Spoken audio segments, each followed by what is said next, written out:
આખા દિવસનો થાક દૂર કરવો હોય કે સવારે સુસ્તી ઉડાડવી હોય તો લોકો એક કપ ચાની મદદ લેતા હોય છે.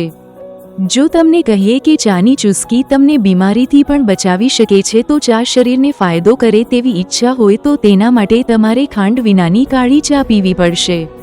એક રિસર્ચ પછી સામે આવ્યું છે કે ગ્રીન ટી અને બ્લેક ટી કેન્સર જેવી ગંભીર થવાનું જોખમ ઘટાડે છે અને સાથે જ હાર્ટ, ડાયાબિટીસ, ગઠિયા, મસ્તિષ્ક સંબંધિત બીમારીમાં ફાયદો કરે છે. American national library of medicine અનુસાર ચાની પત્તીમાં એવા પોલિફેનોલ્સ, ખાસ કરીને EGCD નામનું તત્વ હોય છે જે શરીરમાં થતા સોજા ઓછા કરે છે અને કોશિકાઓને તૂટવાથી બચાવે છે અને ખતરનાક તત્વો સામે લડે છે. રિસર્ચ અનુસાર જે લોકો 3 થી 5 કપ ગ્રીન ટી કે બ્લેક ટી પીવે છે તેમને કેન્સર થવાનું જોખમ ઓછું હોય છે.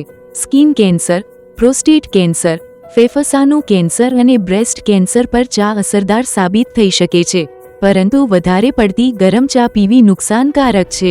જો કે માત્ર કેન્સર નહીં, હાર્ટની બીમારીઓથી પણ ચા બચાવે છે. ગ્રીન ટી શરીરમાં ખરાબ કોલેસ્ટ્રોલ ઓછું કરે છે અને ફેટ બહાર કાઢવામાં મદદ કરે છે. ગ્રીન ટી કે બ્લેક ટી હૃદય વાહિકાઓને સાફ રાખવામાં મદદ કરે છે. ડાયાબિટીસના દર્દીઓ માટે પણ ગ્રીન ટી સારો વિકલ્પ બની શકે છે, કારણ કે તે બ્લડ શુગર કંટ્રોલ કરવામાં મદદ કરે છે. ખાંડ અને દૂધવાળી ચાની આડઅસરો.